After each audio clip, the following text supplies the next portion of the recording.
Electrical process political science का chapter number 2 है the electrical process. Already मैंने इसका लेसन आपको प्रोवाइड करके दिया है, उसका लिंक डिस्क्रिप्शन बॉक्स में मिल जाएगा, जहां पे मैंने बहुत ही इजी वे में बहुत ही आसान भाषा में आपको समझाया है कि इलेक्ट्रिकल प्रोसेस क्या होता है, इलेक्शन कमीशन के बारे में बताया है, बहुत सारी चीज़ें, बहुत सारी जानकारियाँ आपको दी हैं। तो प्लीज़ वीडियो को ज़रूर देखिएगा। वो वीडियो को देखने के बाद आपका ये पूरा लेसन आपको आसानी से याद हो जाएगा।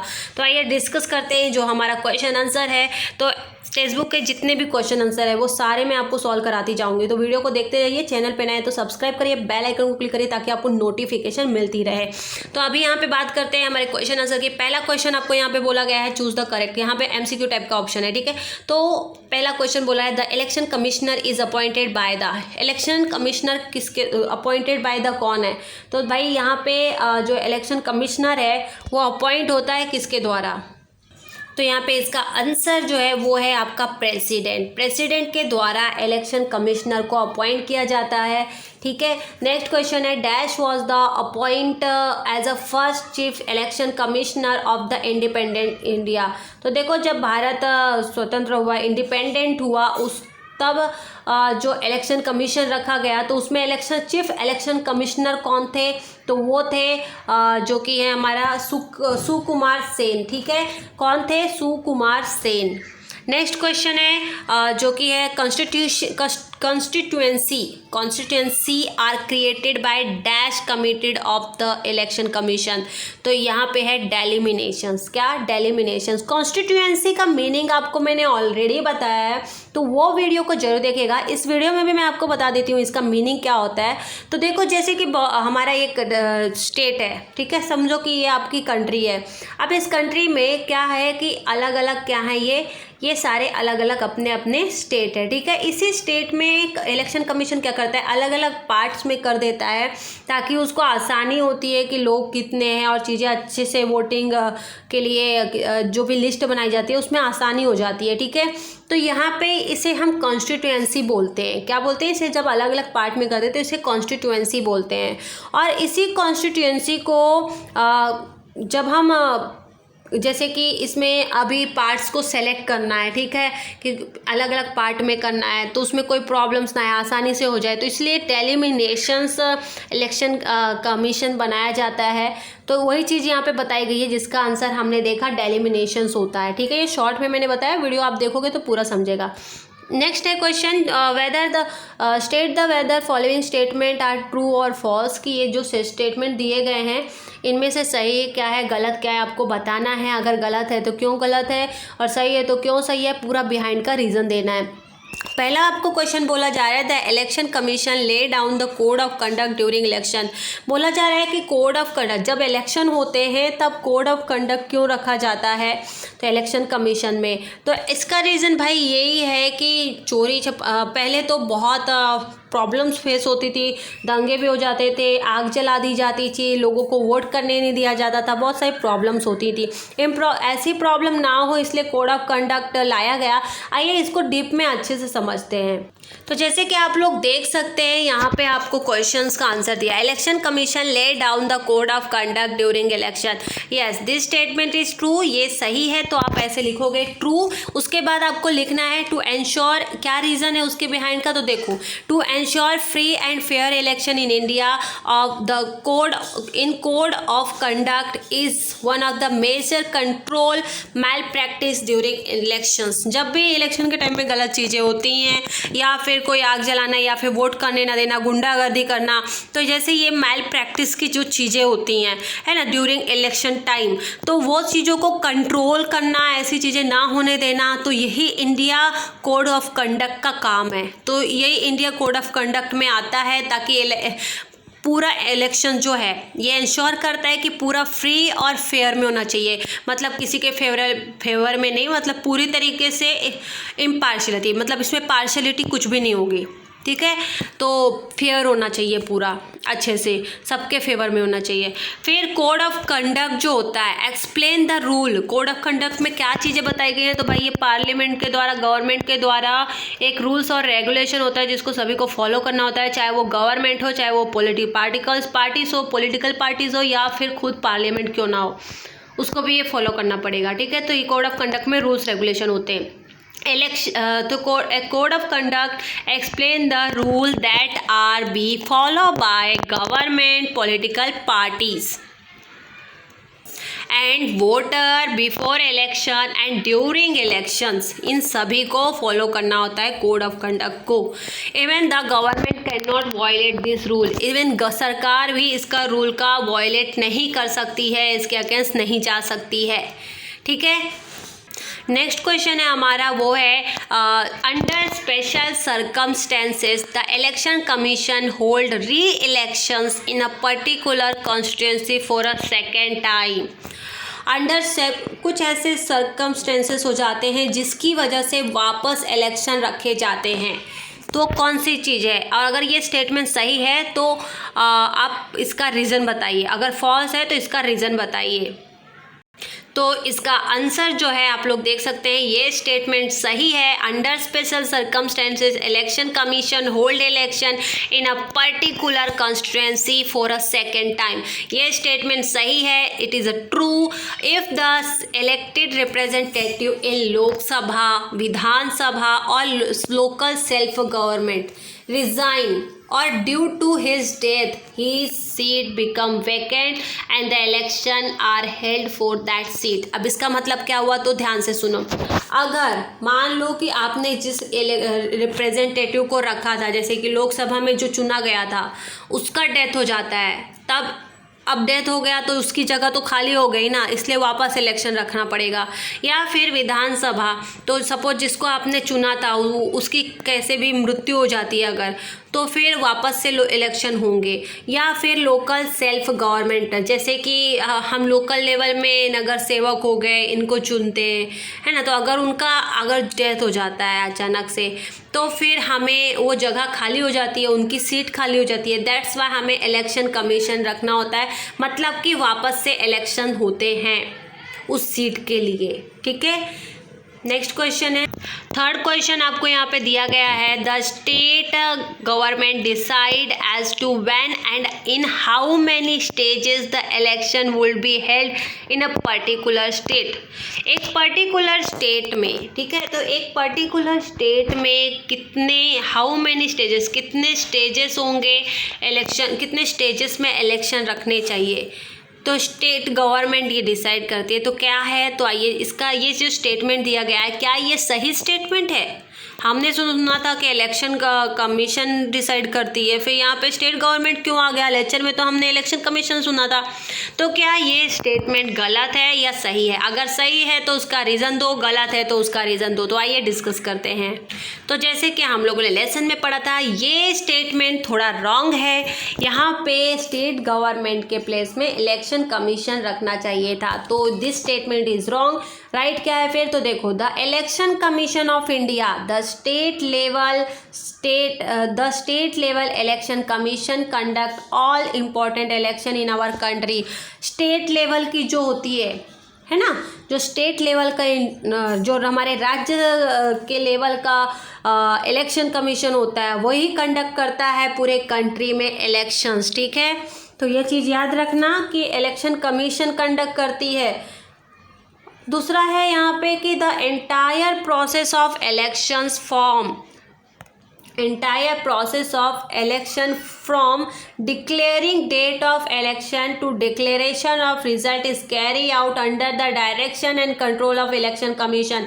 एक और चीज़ यहाँ पे ध्यान देनी है कि जब इलेक्शन कमीशन जो रहता है, जब इलेक्शन कमीशन डिक्लेयर करेगा डेट, तभी से ही आप इलेक्शन में खड़े होंगे और इलेक्शन चालू होंगे।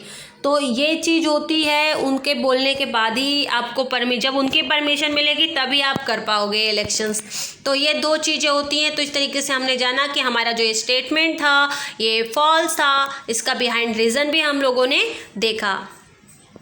अब हम जानते हैं इस क्वेश्चन के, तो क्वेश्चन नंबर 3 है यहाँ पे, राइट शॉर्ट नोट्स। तो यहाँ पे पहला क्वेश्चन आपको बोला गया है रीऑर्गेनाइजिंग द कॉन्स्टिट्यूएंसीज, कि कॉन्स्टिट्यूएंसीज रीऑर्गेनाइज क्यों करी जाती है। तो भाई ऐसे जो कॉन्स्टिट्यूएंसीज होते हैं उनको क्यों रिकॉग्नाइज किया जाता है, और इसके बारे में थोड़ा जानते हैं।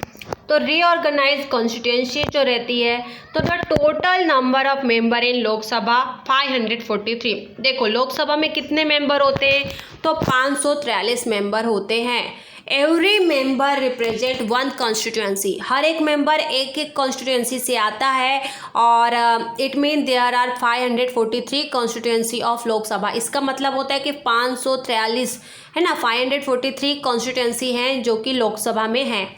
अब भाई ये कॉन्स्टिट्यूएंसी का मीनिंग भी बता दो, तो देखो सुनो यहाँ से अच्छे से सुनो। जैसे कि ये हमारा कंट्री होगा, जस्ट एक एग्जाम्पल, और ये देखो हमारे कंट्री में ना बहुत सारे स्टेट है, ये देख रहे हो, ये समझो आप कि ये स्टेट है, 29 स्टेट है ना, समझो आपके ये जो बॉक्स में है ना ये स्टेट समझो, ठीक है। अब क्या होता है, इस स्टेट में जो इलेक्शन कमीशंस होती है ना, तो अभी इलेक्शन कमीशन क्या करती है, जब भी इलेक्शंस आते हैं तो वोट देना होता है, तो वोटरों की कितने लोग हैं, जैसे कि अभी इस स्टेट में कितने सारे लोग हैं, है ना, तो इस स्टेट को अलग अलग पार्ट में कर देती है, फिर इनकी अलग अलग पार्ट में करने के बाद इनकी लिस्ट बनाती है। इलेक्शन कमीशन क्या करती है, इनकी लिस्ट बनाती है, ठीक है। तो ये जो अलग अलग पार्ट में कर दिया ना, तो इसे हम कॉन्स्टिट्यूएंसी बोलते हैं। क्या बोलते हैं, कॉन्स्टिट्यूएंसी। तो ऐसे हर एक स्टेट का जैसे ये स्टेट में से अलग अलग पार्ट है, तो इन अलग अलग जो पार्ट्स हैं, इन अलग अलग पार्ट्स में से उनमें से जो जीतेगा, जैसे कि इसी पार्ट में से 40% कांग्रेस को 30% वोट मिले हैं, और जो बीजेपी है उसको 50% मिला इसी पार्ट में से, ठीक है, यही वाले पार्ट में से। तो यहाँ पे कौन जीत गया, बीजेपी जीत गया। तो मतलब इस स्टेट से कौन जीता, बीजेपी जीता 50% से, ठीक है। ऐसे तो यहाँ से एक बीजेपी का मेंबर आएगा, फिर यहाँ पे भी कंपटीशन होगा, यहाँ से भी मेंबर आएगा, यहाँ से भी, ऐसे सब आएंगे। तो इस तरीके से टोटल मिला के 543 जो मेंबर्स हैं वो रिप्रेजेंटेड मेंबर यहाँ पे आते हैं। अब समझ में आई कॉन्स्टिट्यूशंस क्या होता है। Creating constituency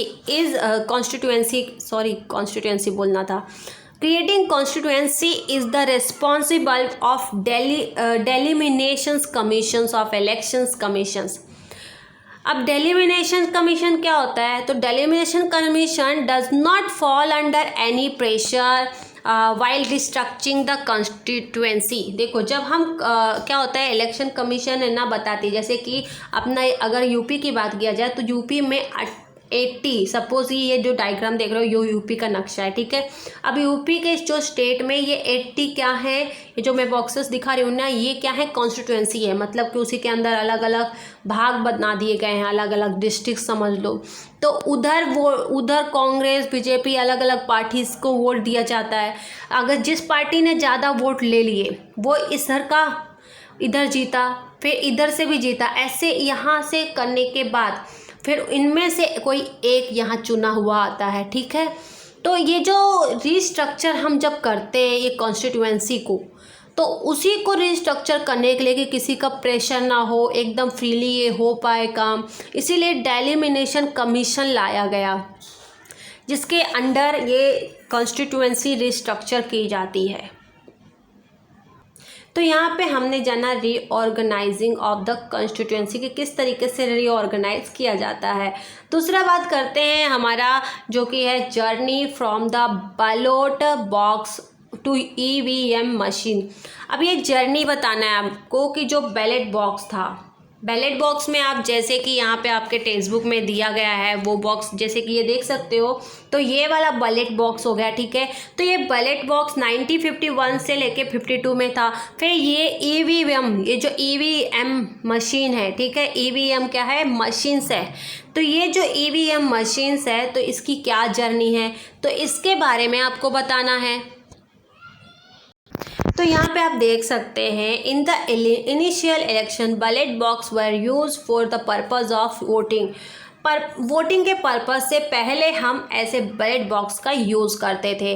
the use EVM machine started from 1980 से हम ईवीएम मशीन ईवीएम मतलब इलेक्शन वोटिंग मशीन का यूज़ करना चालू किए। कभी 1980 से वोटिंग मशीन जो थी ईवीएम मशीन प्रूव करती है वेरी इफेक्टिव एंड इसके बहुत एडवांटेज थे और important mode which increase participant of the voters. ये एक ऐसा पहले क्या होता था, वो बैलेट बॉक्स की वजह से ना बहुत दिक्कतें होती थी। वोटर्स डालते थे तो उसमें इंक डाल दिया जाता था, प्रॉब्लम फेस होती थी। ईवीएम मशीन आने की वजह से क्या हुआ कि जो वोटर्स हैं उनको अच्छा लगा, है ना, वोटिंग करने में आसानी हुई और वो किसी को भी इजीली चूज़ कर सकते हैं। और जो नोटा कैटेगरी है, अगर उनको किसी को भी नहीं चूज़ करना तो वो नोटा में क्लिक कर सकते हैं। अगर मेजॉरिटी पीपल्स वोटा में क्लिक कर देते हैं तो इससे ये एडवांटेज है कि वापस इलेक्शन होंगे। तो ये इस तरह जिसको चुनना है तो आप वो कर सकते हो। नोटा का फुल फॉर्म होता है नन ऑफ द अबव, के मतलब अबव पार्टीज में से मुझे कोई पसंद नहीं आ रहा है इसलिए मैंने इसमें क्लिक किया। तो ये सारी चीज़ें होती हैं। तो इस तरीके से ये एक नोटा का बेनिफिट भी हो जाता है और इस तरीके से बैलेट बॉक्स से लेके जर्नी ईवीएम की होती है। The voting machine help the voter to choose option of NOTA. जैसे कि मैंने पहले बताया कि नोटा का जो ऑप्शन है चूज़ करने को मिल जाता है। And if he do not want to vote any candidate, अगर वो किसी को, सपोज कोई बंदा है वो किसी को वोट नहीं करना चाहता तो वो नोटा पे क्लिक कर सकता है। इट हेल्प डिसेबल पीपल दिव्यांग टू वोट इजीली। और जो दिव्यांग होते हैं जिनको दिखाई नहीं देता तो वो लोग भी इजीली क्लिक कर सकते हैं, है ना, किसी ना किसी को तो वोट करेंगे ही। तो ये सारी एक बेनिफिट होता है इससे। और it also help in the protection of environment by reducing cutting of trees. और इससे क्या होगा, देखो बॉक्स का जब वो सिस्टम था तो उस बॉक्स को तो लकड़ी का ही बनता था ना, तो उससे क्या होता था कि एनवायरनमेंट को हार्म करना, वो ट्री को कट करना। तो इससे बेटर है ना कि आप इससे एनवायरनमेंट को भी प्रोटेक्ट कर रहे हो, ट्री को भी कट नहीं कर रहे हो। And it has made possible early declaration of election result. और ये ईवीएम की वजह से क्या होता है कि आप इजीली इसका डिक्लेरेशन जो रिज़ल्ट होता है, रिज़ल्ट का डिक्लेरेशन भी जल्दी हो जाता है। तो that's the all things. I hope कि आपको समझ में आ रहा होगा तो कितना ईजी है। तो इस तरीके से हमने क्वेश्चन डिस्कस किए। क्वेश्चन नंबर 3 भी हमने कंप्लीट किया। अब हम क्वेश्चन नंबर 4 में आते हैं। तो क्वेश्चन नंबर 4 में आपको यहाँ पे दिया गया है कंप्लीट द फॉलोइंग पिक्चर्स। तो यहाँ पे role of the election commissions, election commission के रोल्स लिखने हैं। फिर रोल ऑफ द वोटर्स की वोटर का क्या रोल है ये लिखना है। फिर role of political parties and their candidate, वो पॉलिटिकल पार्टी और उनके कैंडिडेट का क्या रोल है। तो इतनी सारी चीज़ें हमें करनी है। तो आइए करते हैं। तो आप यहाँ पे देख सकते हैं द प्रोसेस ऑफ इलेक्शंस में आप यहाँ पे देख सकते हैं कि रोल ऑफ इलेक्शन कमीशन। तो जैसे कि ये रोल ऑफ इलेक्शन कमीशन में क्या क्या रोल है, तो conduct the election in the country में इलेक्शन कंडक्ट कराना। फिर प्रिपेयरिंग द वोटर लिस्ट को प्रिपेयर करना। फिर तीसरी चीज़ है डिक्लेरेशन ऑफ टाइम टेबल को बनाना होता है। फिर डेट बतानी होती है, रिजल्ट भी बताना होता है इलेक्शंस का कि क्या रिजल्ट है। फिर to resolve any dispute relating election में अगर कोई डिस्प्यूट हुआ है, झगड़ा हुआ है तो उसको सॉल्व करना। तो ये सारे काम होते हैं, ये रोल होता है इलेक्शन कमीशन का। फिर रोल ऑफ वोटर में आता है वोटिंग इन इलेक्शन में वोट करना। To elect the efficient honest and trustworthy representative, एक जो अच्छा रिप्रेजेंटेटिव है जिस पे हम विश्वास कर सकते हैं, जो हॉनेस्ट हो, ईमानदार हो, जो हमारी काम करने के लायक हो, है ना, जो हमारे क्षमताओं पे मतलब वो उसके अंदर काबिलियत हो, ऐसे वोटर्स को, ऐसे रिप्रेजेंटेटिव को वोट करना होता है। तो ये हमारा रोल ऑफ वोटर हो गया, ठीक है। फिर थर्ड चीज़ है role of political parties and their candidate. तो पॉलिटिकल पार्टीज में आता है to follow the code of conduct. जो कोई पॉलिटिकल पार्टीज होती है उनको कोड ऑफ कंडक्ट, जो रूल और रेगुलेशन को ही बोलते हैं, जो कोई पार्लियामेंट के द्वारा बनाया गया है, जिसको खुद पार्लियामेंट भी नहीं तोड़ सकती। तो ऐसे कोड ऑफ कंडक्ट को जो पॉलिटिकल पार्टीज होती है उनको फॉलो करना होता है। दूसरी चीज़ होती है political parties should help election commission to conduct the election in free and healthy environment. जो पॉलिटिकल पार्टीज होती हैं वो हेल्प करती हैं यहाँ पे। नेक्स्ट है यहाँ पे बताया जा रहा है कि जैसे कि पॉलिटिकल पार्टी जितनी भी हैं उन सबको सपोर्ट करना होता है इलेक्शन कमीशन को, ताकि हेल्थी एनवायरनमेंट और फ्री एनवायरनमेंट क्रिएट हो सके, ताकि इलेक्शन अच्छे से रखा जा सके। फिर नेक्स्ट थर्ड होता है जो कि पॉलिटिकल पार्टीज़ को करना होता है, उनका इंपॉर्टेंट रोल है, उनको उनका रोल होता है। जैसे कि पॉलिटिकल पार्टी जो होती है उनको 50% जो है कैंडिडेट, वुमेन कैंडिडेट को इंक्रीज़ करना होता है कि ज़्यादा से ज़्यादा वुमेन पार्टिसिपेट कर सके, इसलिए वुमेन कैंडिडेट का भी होना ज़रूरी है।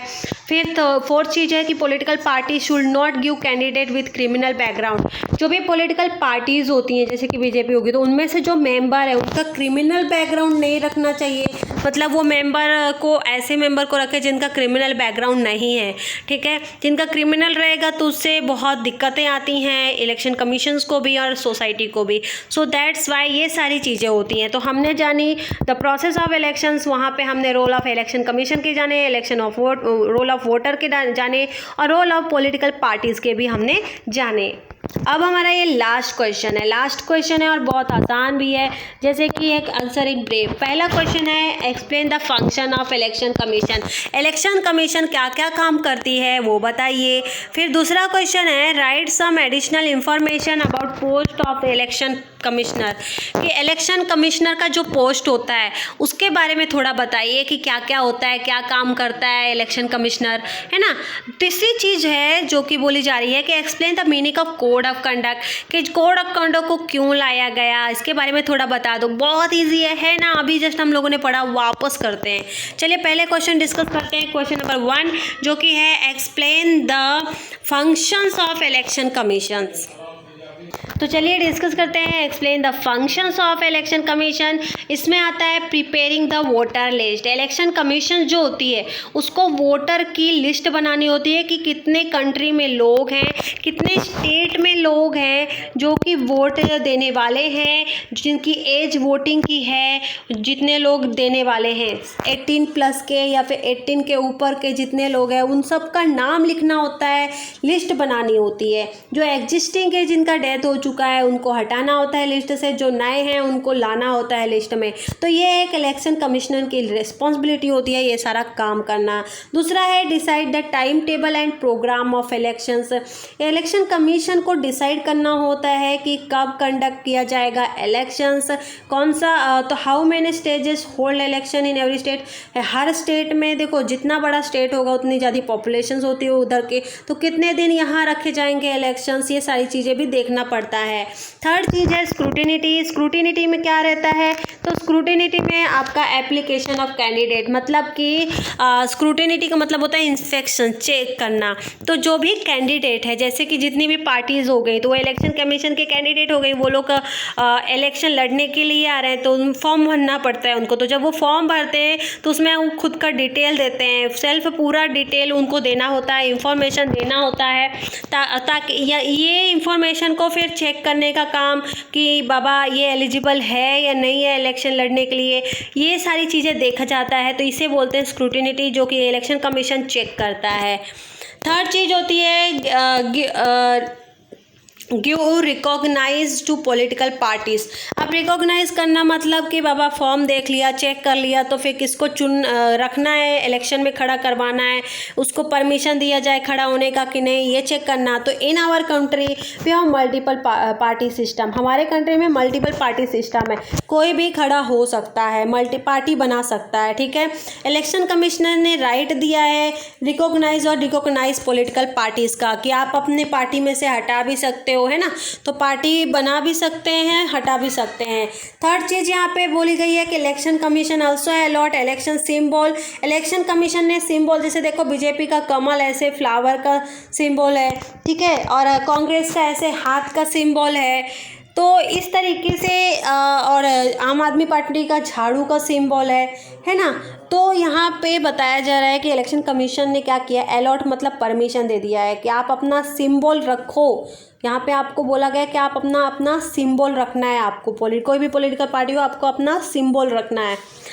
फिर फिफ्थ चीज़ है कि to resolve any dispute relating elections. Election के टाइम में जो भी झगड़े होते हैं, डिस्प्यूट होते हैं, उन सबको सॉल्व करना होता है, वापस से सॉल्व करना होता है इलेक्शन कमीशंस को।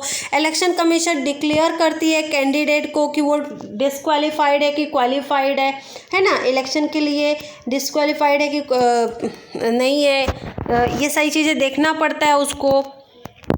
तो ये सारी चीज़ें रहती हैं यहाँ पे कि जो कि हमने जाना। ठीक है, नेक्स्ट क्वेश्चन जो आ रहा है वो है हमारा कि right some additional information about post election commissioner. जो पहले के जो इलेक्शन कमिश्नर है, ठीक है, तो इलेक्शन कमिश्नर का जो पोस्ट होता है, जो एक पोजीशन होती है, वो पद होता है, उसके बारे में बताओ।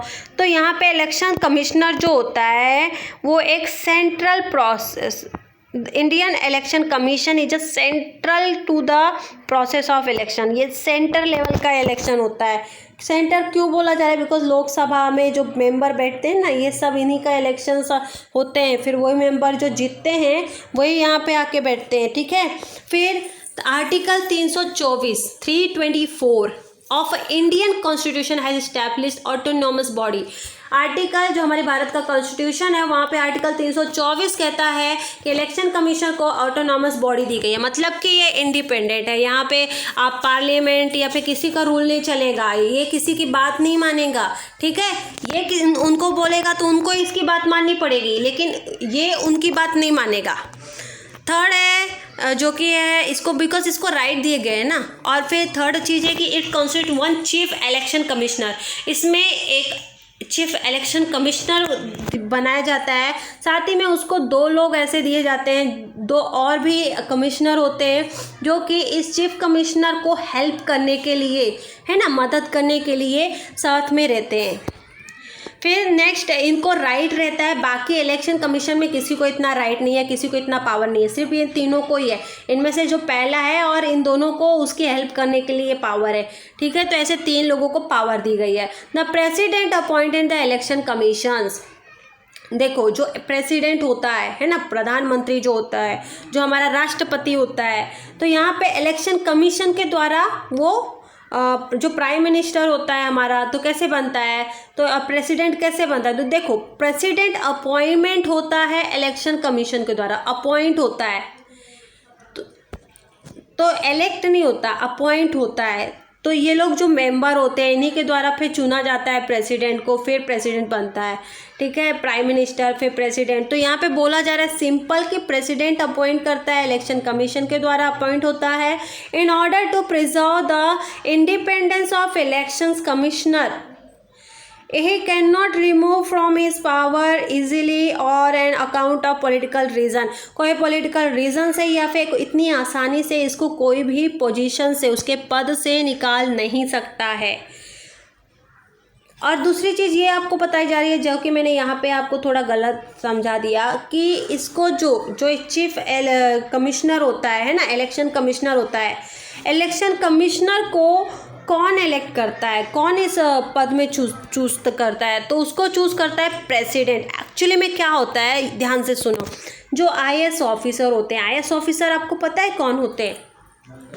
जो IAS ऑफिसर होते हैं ना, वो सिविल सर्विस UPSC का एग्ज़ाम होता है, उस एग्ज़ाम को जो देते हैं और 100 के इधर फर्स्ट से लेके 100 जो रैंक में लाता है, जो रैंक में आता है, वो IAS बनता है। ठीक है, तो जो IAS ऑफिसर अपने लाइफ टाइम में बहुत अच्छे से काम किया रहता है, परफॉर्म किया रहता है और रिटायर हो जाता है, ऐसे ऑफिसर को प्रेसिडेंट, हमारे राष्ट्रपति चुनते हैं और उसको इलेक्शन कमिश्नर बना देते हैं। अब समझ में आई बात? यही चीज़ यहाँ पे लिखी गई है, president appoint the election commission.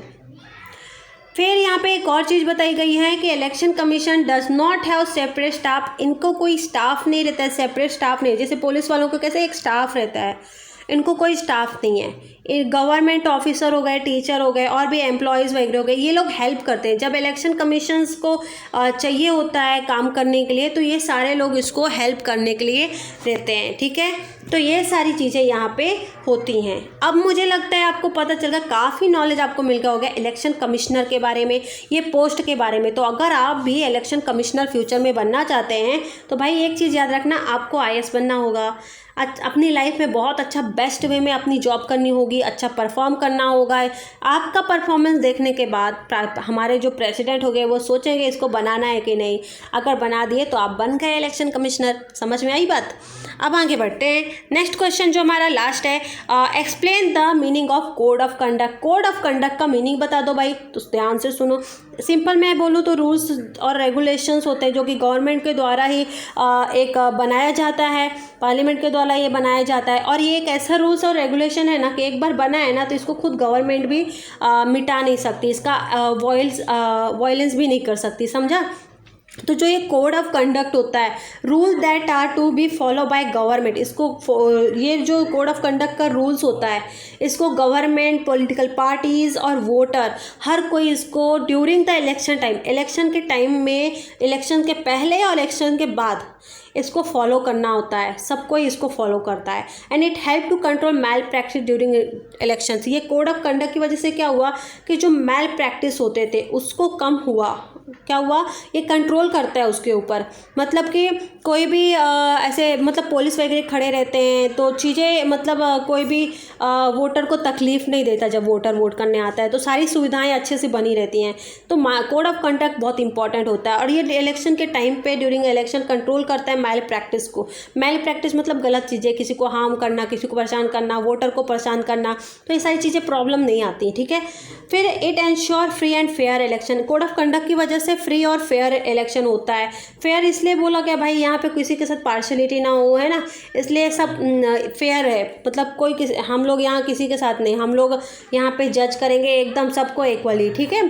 तो इसलिए फेयर, फ्री और फेयर बोला गया। फ्री इसलिए बिकॉज कि कोई प्रॉब्लम्स ना आए, एकदम आसानी से और अच्छे से आराम से हो जाए, इसलिए फ्री एंड फेयर बोला गया है। तो ये था हमारा आंसर। तो हमने जाना क्वेश्चन नंबर 5 का आंसर। तो आई होप कि आपको ये लेसन के क्वेश्चन आंसर समझे होंगे। इसका लेक्चर भी मैंने प्रोवाइड किया, उस लेक्चर को जरूर सुनिएगा। वो लेक्चर से आपके सारे डाउट क्लियर हो जाएंगे, सारी चीज़ें आपको याद हो जाएंगी, एक एक चीज़ याद हो जाएगी। एग्जाम में कैसे भी क्वेश्चन आए आप उसको परफॉर्म कर लोगे। ये वीडियो देखने के बाद मैं कॉन्फिडेंस से आपको कह सकती हूँ, आपको भी कॉन्फिडेंस हो गया रहेगा कि हाँ आप अच्छे रैंक से परफॉर्म करेंगे, ठीक है। कितना परसेंट आया है, कितना रैंक आया आपने लाया है, प्लीज़ कमेंट करिए। आपको इस वीडियो से कितनी हेल्प हुई है प्लीज़ कमेंट करिए। Thank you so much giving your valuable time for watching this video. Thank you so much. मिलते हैं नेक्स्ट वीडियो में। प्लीज़ अपने दोस्तों को भी ये वीडियो शेयर करिए।